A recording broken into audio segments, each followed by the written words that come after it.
দিন রোজা ফরজ ছিল। আইয়ামুল বীজ মানে প্রতি চাঁদ। আমাদের যেমনি 1 মাস ফরজ, অনেকের হয়তো 1 মাস ছিল না। কোন কোন উম্মতের জন্য 3 দিন রোজা ফরজ ছিল। আইয়ামুল বীজ মানে প্রতি চাঁদের 13, 14, 15 রোজা ফরজ। কোন উম্মতের জন্য 10 দিন রোজা ফরজ ছিল। কোন উম্মতের জন্য শুধু আশুরার রোজাটা ফরজ ছিল। কিন্তু ছিল, রোজা ছিল না এমন কোন জাতিগোষ্ঠী পৃথিবীতে ছিল না। ইভেন পৃথিবীতে এমন অনেক জাতিগোষ্ঠী ছিল, উম্মত ছিল, যাদের সকাল থেকে সন্ধ্যা পর্যন্ত চুপ থাকার রোজা ছিল, মৌনতার রোজা, কিপ সাইলেন্স। মানে আমরা যেমনি সকাল থেকে সন্ধ্যা পর্যন্ত খেতে পারি না, পান করতে পারি না, তাদের ধর্মে ছিল যে তারা সকাল থেকে সন্ধ্যা পর্যন্ত খেতে পারবে, পান করতে পারবে, কিন্তু কথা বলতে পারবে না। কথা বললে রোজা ভেঙে যাবে। সুবহানাল্লাহ।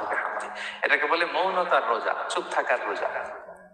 যেমন এটা আল্লাহ নবী ঈসা আলাইহিস সালামের মা মারিয়াম আলাইহিস সালাম, উনি যখন স্বামী ছাড়া গর্ভবতী হলেন, প্রেগন্যান্ট হলেন, দুধের শিশু ঈসা আলাইহিস সালামকে কোলে করে নিয়ে আসলেন।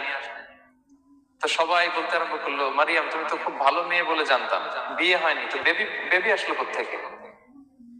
এটা তো তোমার কাছ থেকে আমরা কামনা করি না। তো আল্লাহ তাআলা শিখাই দিয়েছিলেন যে মারিয়াম তোমাকে যখন কোশ্চেন করবে তুমি ঈসার দিকে ইঙ্গিত করবে, ইশারায় কথা বলবে, ইশারা করবে, কিন্তু মুখে উচ্চারণ করে কোনো কথা বলবে না, কারণ তুমি আজকে সারাদিন রোজা রাখবে। তো মারিয়াম আলাইহিস সালাম তাই করলেন, ঈসা আলাইহিস সালামকে নিয়ে আসলেন। সবাই যখন জিজ্ঞেস করতেছে উনি কথা বলে না, সবাই বলে কথা বলো না কেন?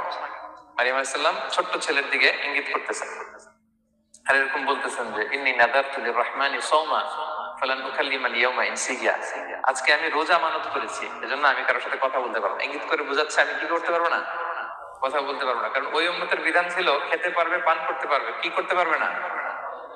কথা বলতে পারবে। কথা বললেই রোজা ভেঙে যাবে।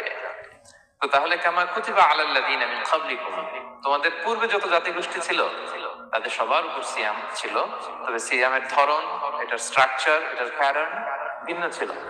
কারো 3 দিন 10 দিন, কারো চুপ থাকার রোজা, কিন্তু রোজা ছিল। এই পয়েন্টটা ক্লিয়ার সবার কাছে? এরপর আল্লাহ তাআলা বলছেন লাআল্লাকুম তাত্তাকুন, কেন এই সিয়াম ফরজ করা হলো? কেন এত আয়োজন? মাসব্যাপী না খেয়ে থাকার এই আয়োজন কেন? This is the prime objective of সিয়াম। এটা হচ্ছে রোজার প্রাইম অবজেক্টিভ। আল্লাহ বলছেন যে এটার মূল অবজেক্টিভ, উদ্দেশ্য হচ্ছে লাআল্লাকুম তাত্তাকুন, যাতে করে তোমরা মুত্তাকি হতে পারো, আল্লাহ ভীরু হতে পারো। এজন্য এই যে রোজা সিয়াম যে সাধন করছেন, পালন করছেন, আপনি এটা ফিল করবেন যে আমার তাকওয়ার লেভেলটা ডেভেলপ করতেছে কিনা, আমার তাকওয়া বাড়তেছে কিনা। তাকওয়া হচ্ছে এই ফিলিংসটা মনের মধ্যে আসা যে কেউ দেখে না কিন্তু আল্লাহ দেখে।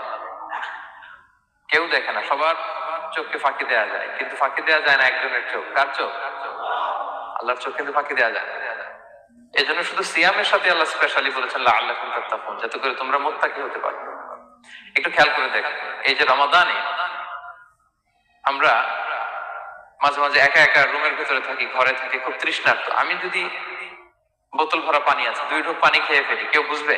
আজকে বাসায় কেউ লুকায় পানি খেয়ে আসছে কিনা, খেয়ে আসছে না না খেয়ে আসছে, আমাদের চেহারা দেখে কি বোঝা যাচ্ছে বলেন তো? বোঝা যাচ্ছে না। আমি চাইলে ফ্রিজ থেকে বের করে মিনুম খেয়ে ফেলতে পারি, 100+ একটা ঢকঢক করে খেয়ে ফেললাম, এদিকে এসে রোজাদার সাজলাম, সবার সাথে ইফতারি টাইমে ইফতার করলাম। কেউ ধরতে পারবে? পারবে না। তারপরে আমরা খাই না।